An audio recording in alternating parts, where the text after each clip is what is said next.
rappelait ce matin que l'économie de la vertu de pauvreté nous restait à en faire l'application à la condition particulière du prêtre. Ex inanivit semet ipsum formam servi accipiens. La pauvreté, le suprême dépouillement réalisé par Jésus lorsqu'il expire dans l'acte de son sacrifice. Il y a donc pour le prêtre, dont la fonction principale est de reproduire le sacrifice du Christ et la pauvreté, une affinité singulière, très profonde. Essayons d'en dégager l'essentiel.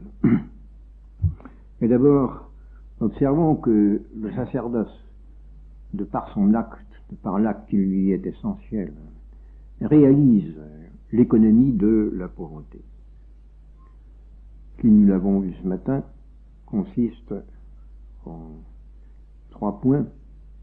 Du côté de l'objet ou du terme de l'acte, cet objet n'est pas abîmé, n'est pas détérioré par l'usage qui en est fait. En ce qui concerne l'origine de l'acte, la puissance n'est pas saturée, mais elle est multipliée dans son être de puissance par l'exercice de l'acte. Et enfin, dans l'acte lui-même, il y a une subordination, un respect aux lois de nature qui concernent la puissance ou l'être considéré. Eh bien, le sacrifice, l'offrande du sacrifice, en général, mais plus particulièrement du sacrifice parfait, qui est celui du Christ, et du sacrifice de la messe, qui respecte ces 3 choses, et conforme ces 3 choses.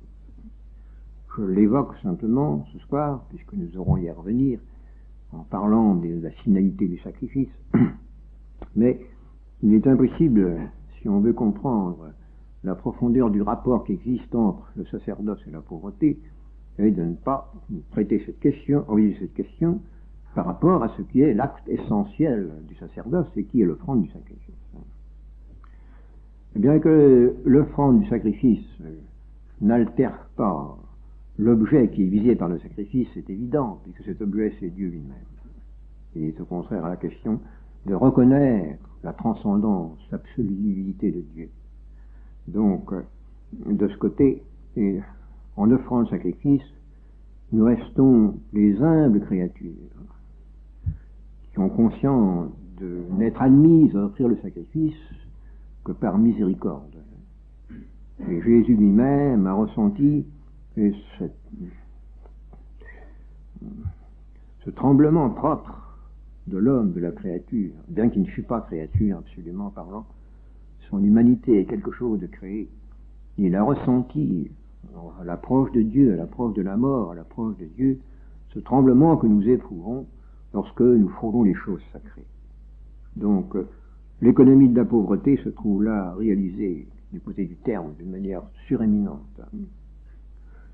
Puis en ce qui concerne l'origine, le prêtre, le Christ qui offre le sacrifice d'abord, pour offrir ce sacrifice, il s'est, pour ainsi dire, concentré. C'est le grand acte de sa vie. Toutes les autres activités, les guérisons, les miracles, les pas qu'il fait et refait avec chacun, tout cela, il le laisse de côté. Il entre en agonie seul. Et par le jeu même de la providence, il se fait qu'il est encore plus seul qu'il ne l'avait escompté, puisque même l'aide qu'il demande à Pierre, Jacques et Jean lui est en fait refusée. Il est seul pour mourir, seul devant son Père. Et la Sainte Vierge, si elle l'aide dans le secret par la prière, elle n'est pas présente auprès de lui pour l'aider. Il y a donc une libération complète des puissances humaines de Jésus pour lorsqu'il veut accomplir l'acte de son sacrifice. De même que l'esprit, lorsqu'il comprend, demeure fondamentalement, radicalement vierge par rapport à la forme de ce qu'il comprend, parce qu'il est ouverture à l'être. Jésus a éprouvé en offrant son sacrifice qu'il était comme verbe incréé, un creusement au sein du Père, et comme verbe incarné, laissé à une solitude rigoureuse pour accomplir l'acte de son sacrifice. Et ainsi, il y a dans l'accomplissement de l'acte du sacrifice, une perfection suréminente en ce qui concerne la vertu de pauvreté. Et enfin, quant à la conformation aux lois de nature, que nous avons observée également, et dans la pauvreté de l'esprit, dans l'acte de l'esprit en tant qu'une race de pauvreté, nous voyons bien que Jésus, lorsqu'il a offert ce sacrifice, eh bien, il a été comme nous. Il a tremblé, il a craint, il a éprouvé le besoin d'un soutien humain, nous allons dire. Donc, toute la nature humaine, toute la faiblesse congénitale de la nature humaine, est là présente et vibrante en lui. Et en ce sens, en ce troisième sens, ou ce troisième aspect encore, nous voyons qu'il est pauvre. Il est pauvre, c'est un pauvre homme, nous pourrions dire, si cette expression ne risquait pas de manquer de respect. Il est là en agonie comme un pauvre homme devant la mort. Donc, oui, la pauvreté est réalisée là d'une manière éminente. Ex inanivit metisum, formam servi accipit. Il a pris vraiment la forme de l'esclave, tout sauf le péché, en particulier cette crainte connaturelle quant à la mort. Et ainsi, puisque le sacrifice est l'acte éminent du sacerdoce, ce qui spécifie le prêtre, c'est l'offrande du sacrifice de Jésus in persona Christi. Et puisqu'il y a entre le sacrifice, l'accomplissement du sacrifice et la pauvreté, une affinité si grande, nous devons conclure que le prêtre comme prêtre, en tant que prêtre, doit également être un pauvre. Et vous l'entendez bien, d'après ce que nous venons de dire, c'est d'abord un pauvre selon l'esprit, selon le main, selon l'âme. La pauvreté matérielle, même le dénuement, ne sont que l'accompagnement, l'expression extérieure, nécessaire, mais cependant seconde, de cette pauvreté essentielle, qui est coessentielle au sacerdoce. Et cela amène à la conclusion suivante, qui est plus en circonstance, peut-être plus en situation dans une retraite, puisque c'est l'aspect concret des choses que nous avons aussi examiné, mais il est toujours utile de les ressourcer, de faire découler des principes les plus essentiels et les pratiques que nous devons avoir dans notre vie. Nous devons dire que si le sacerdoce est la pauvreté, il réalise une éternisation imminente de la pauvreté, et notamment et primordialement dans l'acte qui lui est propre et qui est le fond du sacrifice. Il faut en conclure que le sacerdoce impère la pauvreté. Et il impère aux trois points de vue toujours que nous avons discernés. Ex parte finis, ex parte originis et ex parte actus. Ex parte finis, nous l'avons déjà dit hier. Le prêtre est constitué in iis son ad deum. Et dans ces choses qui sont ad deum, la première de toutes, c'est l'offrande du sacrifice. Et cela entraîne que le prêtre ne doit pas avoir d'autre fin que celle. Dans une vie, il y a une fin. Vous ne pouvez pas servir de maître.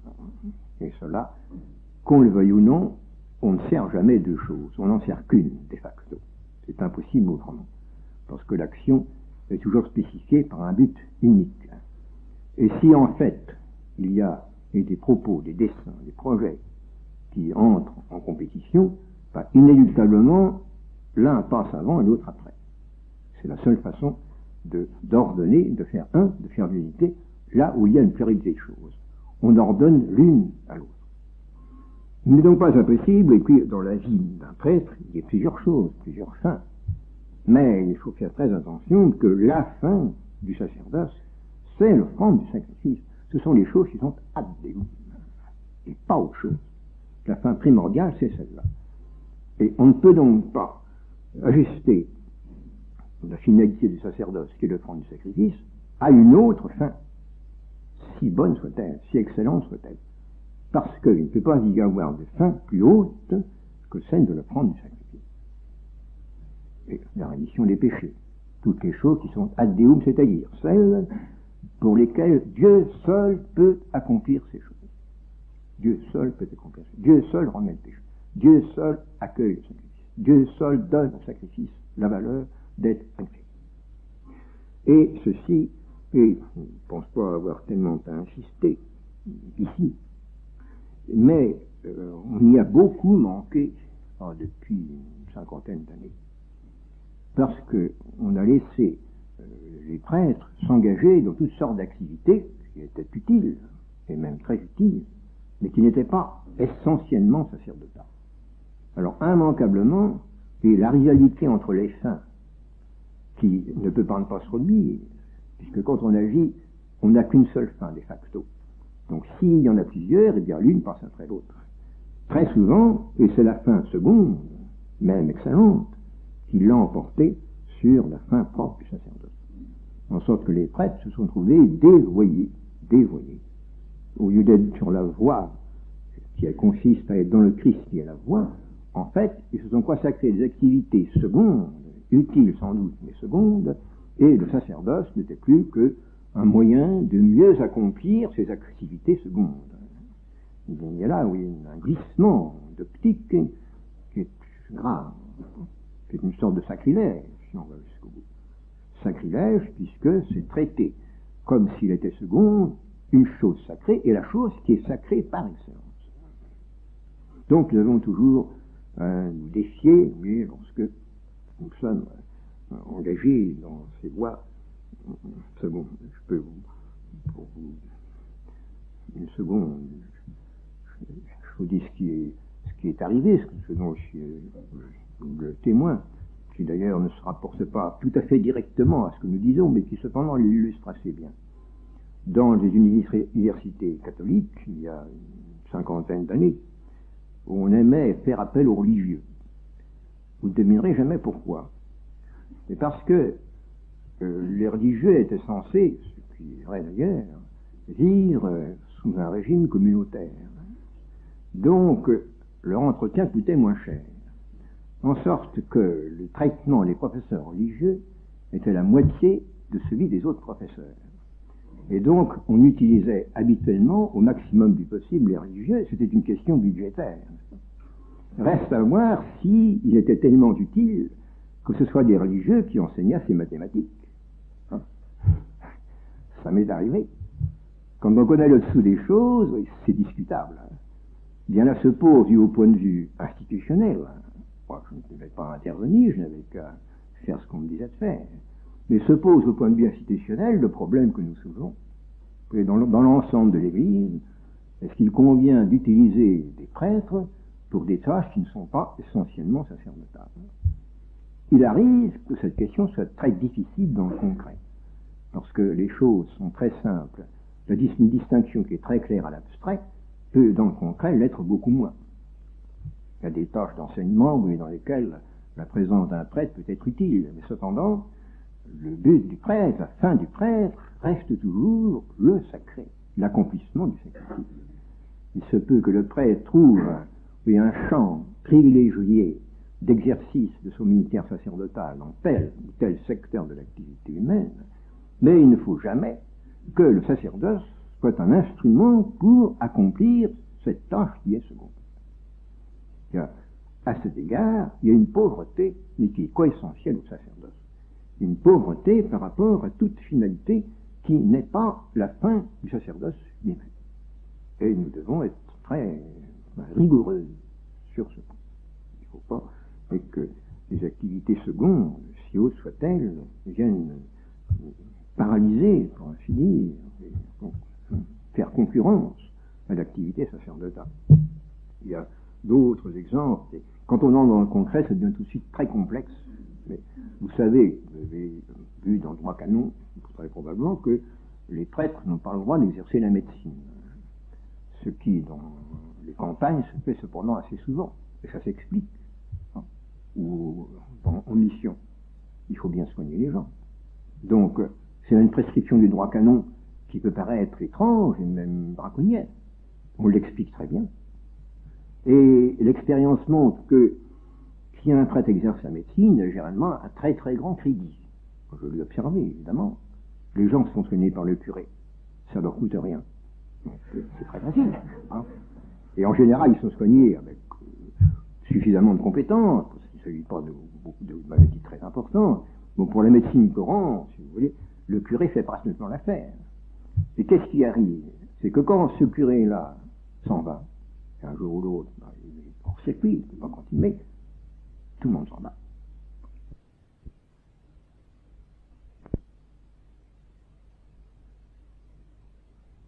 Soignants, il pouvait leur parler du bon Dieu et leur administrer les sacrements. C'est parfaitement exact. Et je ne veux condamner personne. Et vous sentez la difficulté de la question. Et que, globalement, et pour une solution à l'échelle de l'Église, on comprend très bien la rigueur du droit canon.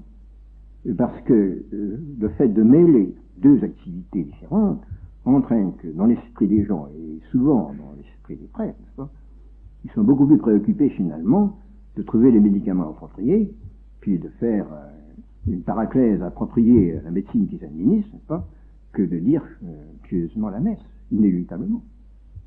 Et je ne parle pas des prêtres qui font qui manient le pendule.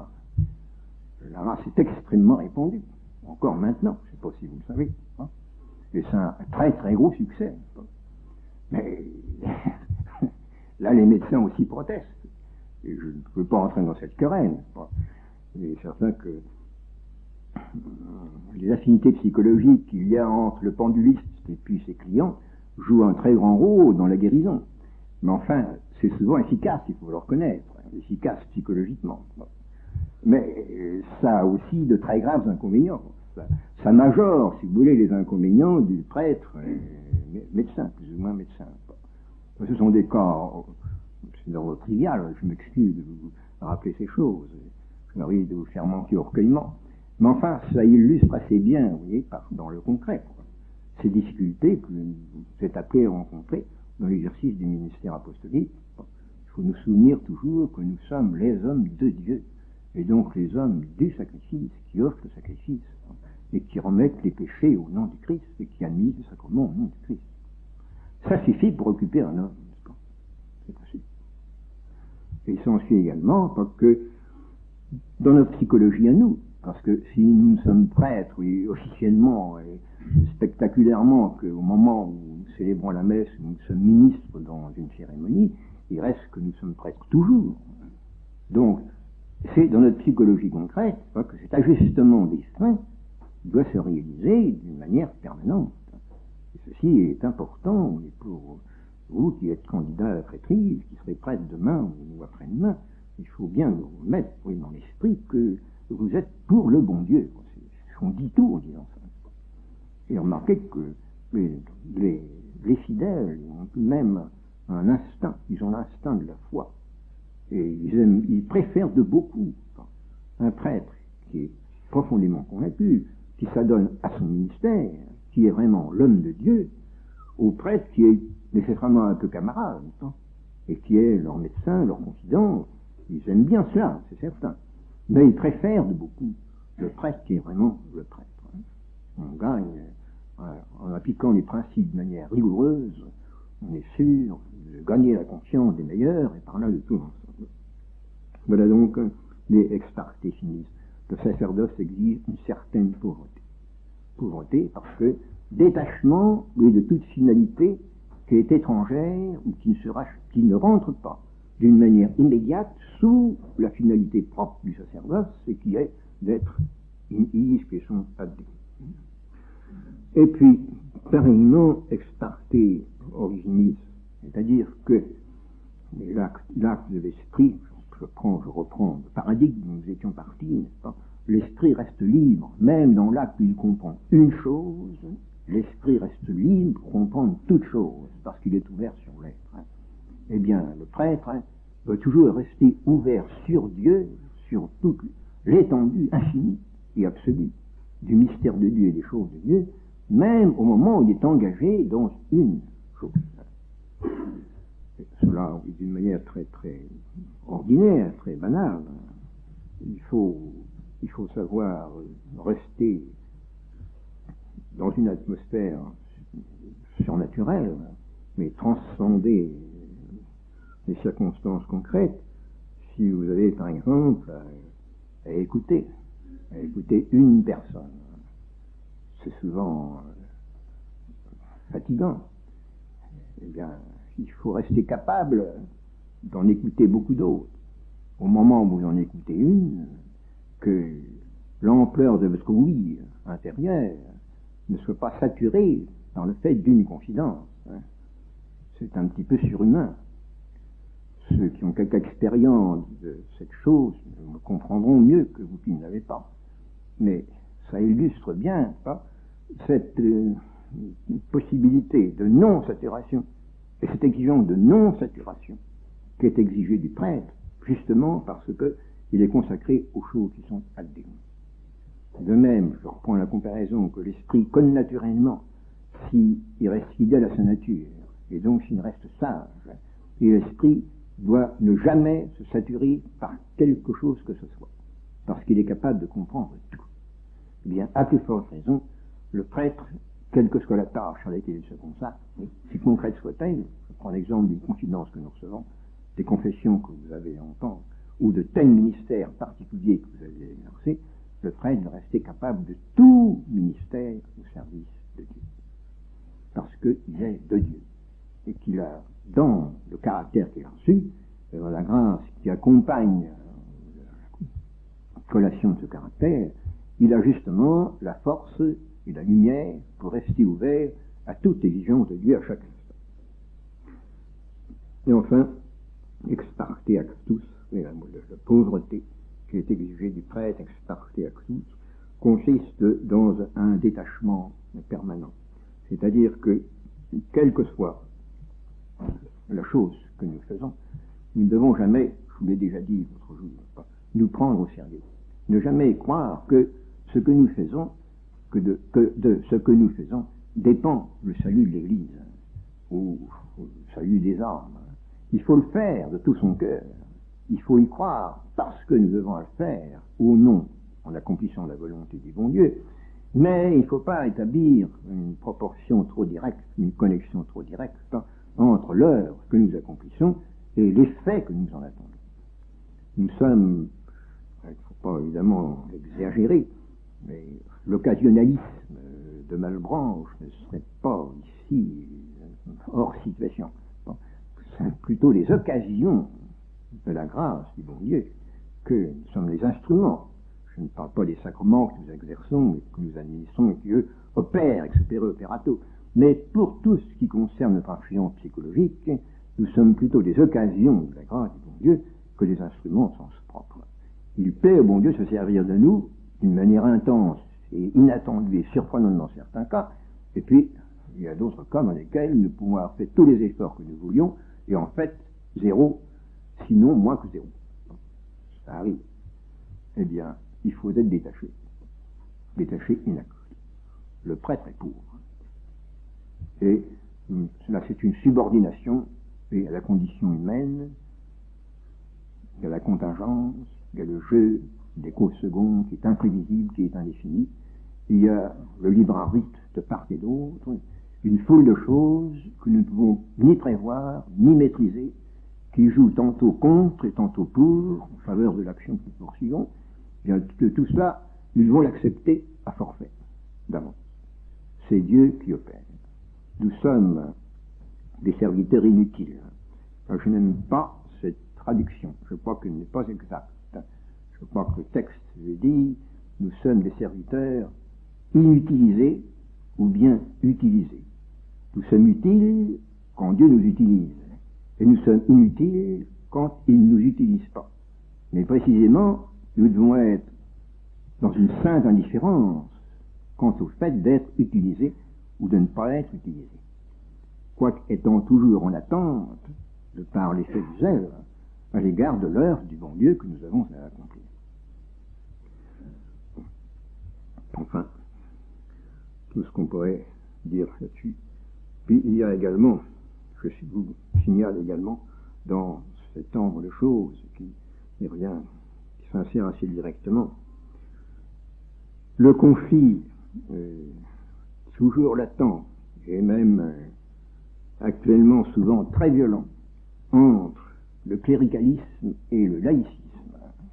Enfin, c'est une vieille querelle, mais je crois qu'elle ne finira qu'à la fin du temps. Et vous comprenez en quoi ça consiste, les mots le disent suffisamment, Ça consiste en ce que les activités respectives du prêtre en tant que prêtre d'une part, et puis du laïc en tant que laïc d'autre part, lorsqu'ils ont à collaborer. Et cette collaboration où il était, quand les paroisses étaient bien organisées, bien réglées, la question affleurait ici ou là, mais enfin les choses étaient suffisamment réglées pour qu'il n'y ait pas de conflit trop grave. Mais dans l'ère de bouleversement que nous traversons, c'est une chose enfin, très difficile dans certains cas, sinon effroyable.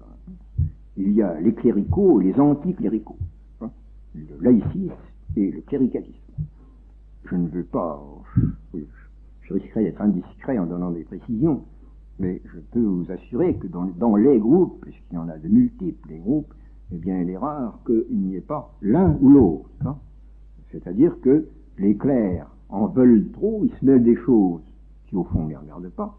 Il serait mieux de rester en prière et laisser les laïcs se débrouiller, ou bien au contraire, ce sont les laïcs qui prétendent tout organiser et qui manifestent une ingérence regrettable, même dans le domaine sacré.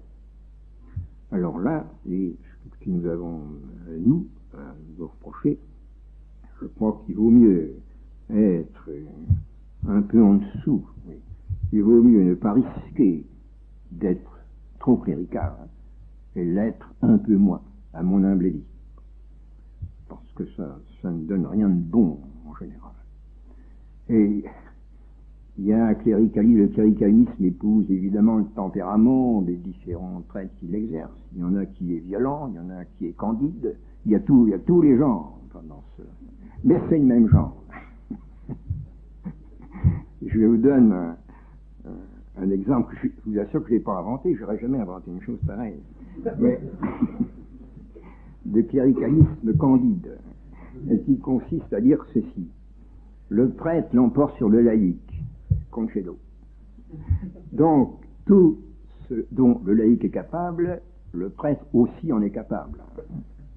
Discutable. Donc, j'ai entendu ça, je sais pas, je vous dis, je ne l'invente pas, je l'ai entendu. Et je l'ai entendu en doctrine, comme je viens de vous dire, en termes beaucoup plus diffus, mais en acte également. Moi, ça m'a amusé. C'était pas du tout amusant parce qu'il y avait des conséquences.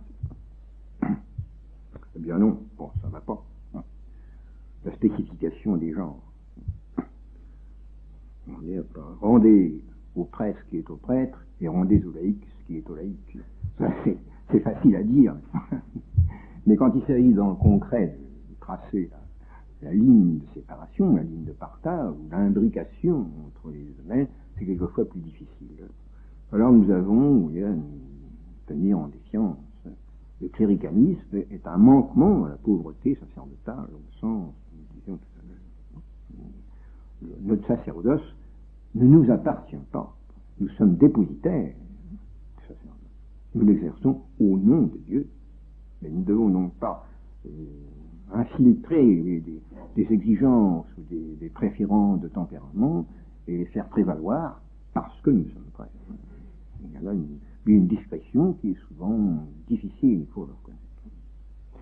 Voilà donc la pauvreté qui fait cortège au sacerdoce. Maintenant, je ne sais pas si je dois commencer la suivante conférence. Qu'est-ce qu'il faut? Faut-il commencer ou bien en rester là, ou bien commencer la conférence suivante? Ça dépend. Comment? Bon, je me soumets, je ne vais pas être clérical.